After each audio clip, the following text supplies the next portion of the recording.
स्वागत है आपका आज के एपिसोड में। चलिए शुरुआत करते हैं पिछले अभ्यास प्रश्न से। निम्नलिखित कथनों पर विचार कीजिए। 1. मेनका गांधी मामला 1978 में उच्चतम न्यायालय ने इस बात पर बल दिया कि जीवन के अधिकार में सम्मान के साथ जीने का अधिकार भी शामिल है। 2. मिनर्वा मिल्स मामला 1980 में उच्चतम न्यायालय ने फैसला दिया कि समाजवाद संविधान की मूल संरचना का एक मौलिक पहलू है। उपर्युक्त में से कौन सा या कौन सा कथन सही है या सही है? ए केवल एक, बी केवल दो, सी एक और दो दोनों, डी न तो एक और न ही दो। इस प्रश्न का सही उत्तर है विकल्प ए केवल एक। चलिए देखते हैं इसके विश्लेषण को।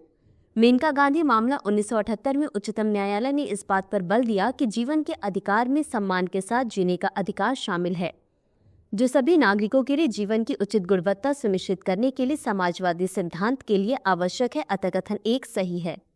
मिनर्वा मिल्स मामला 1980 में उच्चतम न्यायालय ने राज्य के नीति निर्देशक सिद्धांतों के साथ मौलिक अधिकारों के सामंजस्य की आवश्यकता पर बल दिया, जिसमें कहा गया कि डीपीएसपी को समाजवादी सिद्धांतों के अनुरूप सामाजिक और आर्थिक न्याय को सुरक्षित करने के लिए राज्य की नीतियों का मार्गदर्शन करना चाहिए। अतः कथन 2 सही नहीं है।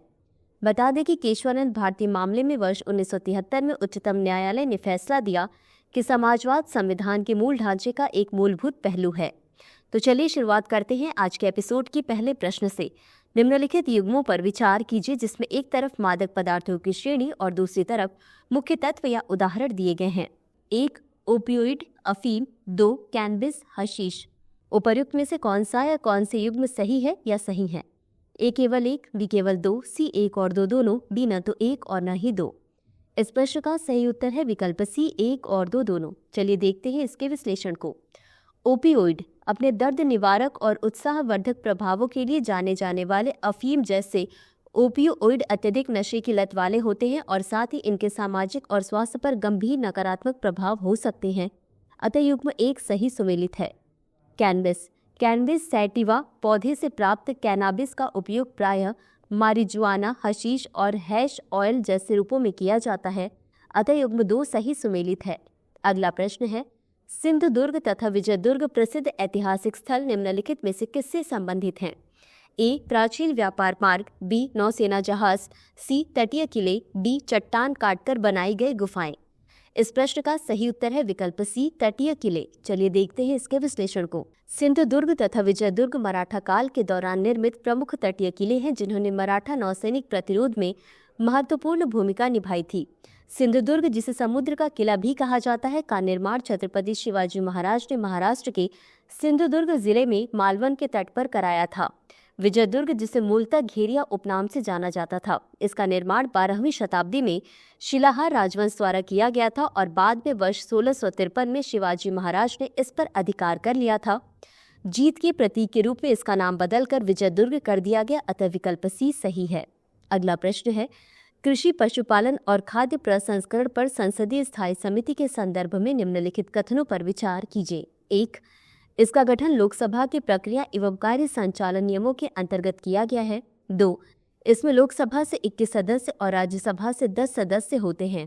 3. हाल ही में इसे न्यूनतम समर्थन मूल्य के लिए कानूनी गारंटी देने से इनकार कर दिया गया। उपर्युक्त में से कौन सा या कौन से कथन सही है या सही है? ए केवल एक और दो, बी केवल 2 और 3, सी केवल 3, डी 1, 2 और 3। इस प्रश्न का सही उत्तर है विकल्प ए केवल 1 और 2। चलिए देखते हैं इसके विश्लेषण को। कृषि, पशुपालन और खाद्य प्रसंस्करण पर संसदीय स्थायी समिति संसद को कृषि, पशुपालन तथा खाद्य प्रसंस्करण उद्योगों से संबंधित नीतियों, कानूनों एवं मुद्दों की समीक्षा व देखरेख में सहायता करती है। इसका गठन लोकसभा की प्रक्रिया तथा कार्य संचालन नियमों के नियम 331C के अंतर्गत किया गया है। अतः कथन एक सही है। इसमें कुल 31 सदस्य होते हैं, जिसमें से लोकसभा अध्यक्ष द्वारा नामित 21 सदस्य लोकसभा से तथा सभापति द्वारा नामित 10 राज्यसभा से होते हैं। अतः कथन 2 सही है। समिति के अध्यक्ष की नियुक्ति लोकसभा अध्यक्ष द्वारा समिति के सदस्यों में से की जाती है। सदस्यों का कार्यकाल समिति के सदस्यों का कार्यकाल 1 वर्ष से अधिक नहीं होता है। हाल ही में कृषि, पशुपालन एवं खाद्य प्रसंस्करण पर संसदीय स्थायी समिति ने 18वीं लोकसभा में कृषि और किसान कल्याण मंत्रालय के अनुदान मांगों पर अपनी पहली रिपोर्ट प्रस्तुत की है। इसके द्वारा किसानों के कल्याण में सुधार के क्रम में कई सिफारिशें की गई। अतः कथन 3 सही नहीं है। अगला प्रश्न है, भारत के रक्षा निर्यात के संबंध में निम्नलिखित कथनों पर विचार करें। 1. वर्ष 2023 से 24 में रक्षा निर्यात के लिए शीर्ष 3 गंतव्य अमेरिका, फ्रांस और आर्मेनिया हैं। 2. भारत ने वियतनाम को ब्रह्मोस सुपरसोनिक क्रूज मिसाइलों की पहली खेप सौंपी। उपर्युक्त में से कौन सा या कौन से कथन सही है या सही है? ए केवल 1, बी केवल 2, सी 1 और 2 दोनों, डी न तो 1 और न ही 2।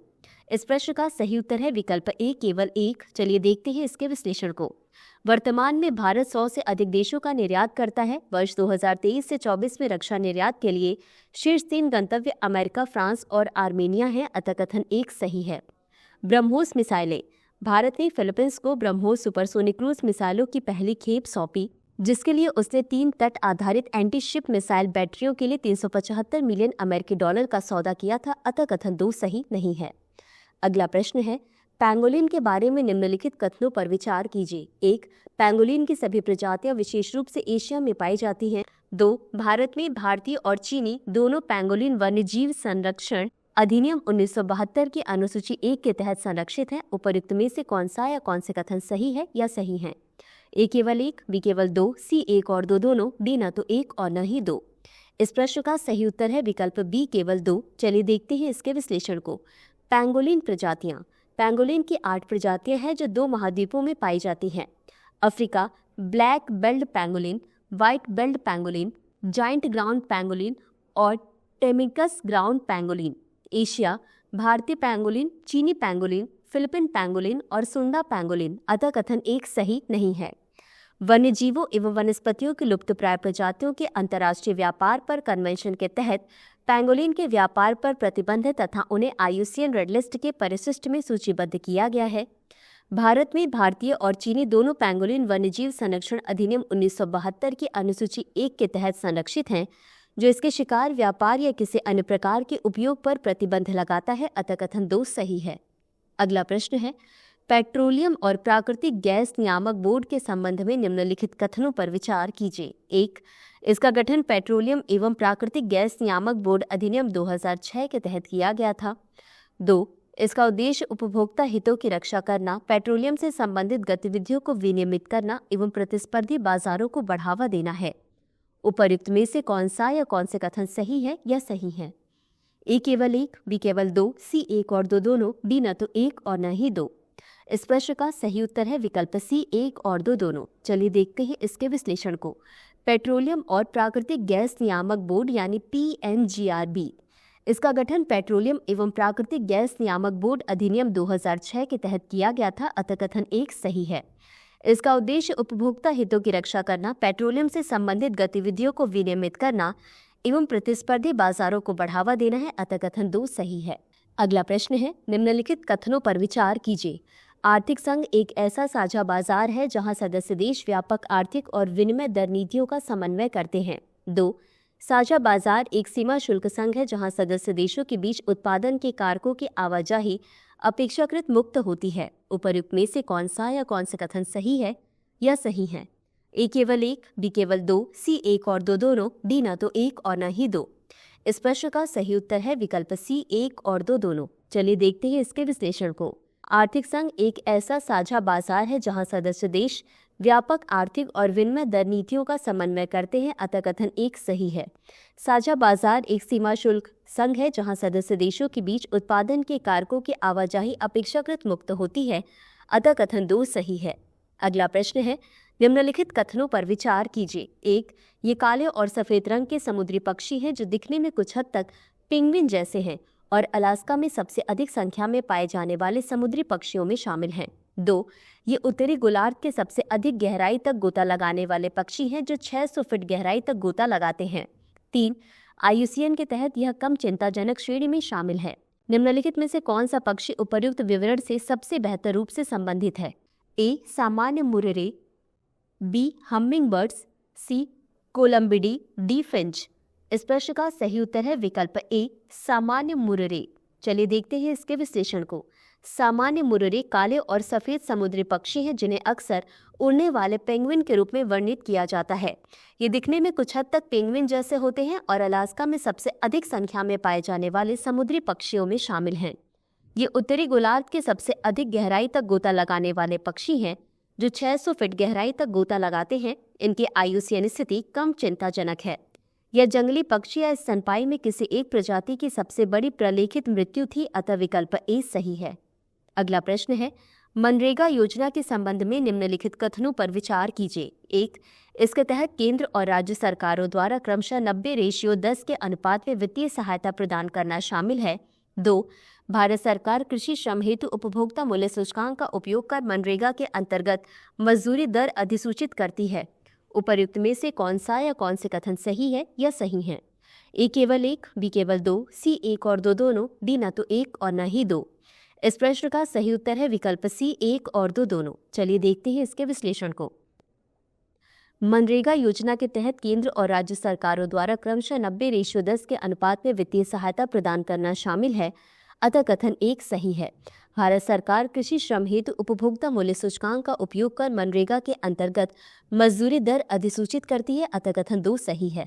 अगला प्रश्न है, सैनिटरी एंड फाइटोसैनिटरी उपायों के अनुप्रयोगों पर समझौते के बारे में निम्नलिखित कथनों पर विचार कीजिए। 1.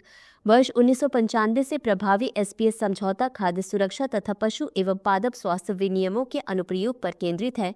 2.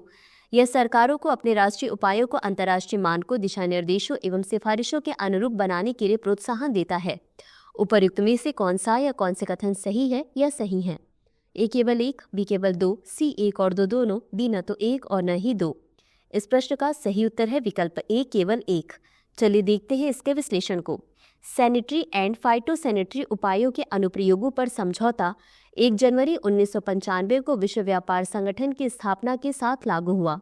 यह समझौता खाद्य सुरक्षा तथा पशु एवं पादप स्वास्थ्य विनियमों के अनुप्रयोग पर केंद्रित है, अतः कथन 1 सही है। SPS समझौता सरकारों को अंतर्राष्ट्रीय मानकों, दिशा निर्देशों और सिफारिशों के अनुरूप राष्ट्रीय SPS उपाय स्थापित करने के लिए प्रोत्साहित करता है। इस प्रक्रिया को अक्सर हार्मोनाइजेशन के रूप में संदर्भित किया जाता है, अतः कथन 2 सही नहीं है। तो चलिए अंत में देखते हैं आज के अभ्यास प्रश्न को। किसान उत्पादक संगठनों के संबंध में निम्नलिखित कथनों पर विचार कीजिए। 1. ये किसानों के एक समूह द्वारा गठित विधिक संस्था है जिसके हित और लक्ष्य समान होते हैं। 2. ये विभिन्न कानूनी स्वरूपों के अंतर्गत पंजीकृत है, जैसे सहकारी समितियां, कंपनियां, ट्रस्ट या सोसाइटी आदि। 3. इसका उद्देश्य लघु एवं सीमांत किसानों की उपज और सौदेबाजी की शक्ति को एकत्रित करके उसे वित्त और बाजार तक बेहतर पहुंच प्रदान करना है। उपर्युक्त में से कितने कथन सही है या सही हैं? ए केवल 1, बी केवल 2, सी सभी 3, डी कोई भी नहीं। इस प्रश्न का उत्तर कमेंट बॉक्स में जरूर दें। आज के लिए बस इतना ही। धन्यवाद। डियर व्यूअर्स, अपने एग्जाम की तैयारी को और बेहतर करने के लिए हमारे चैनल को लाइक, शेयर और सब्सक्राइब करना न भूलें।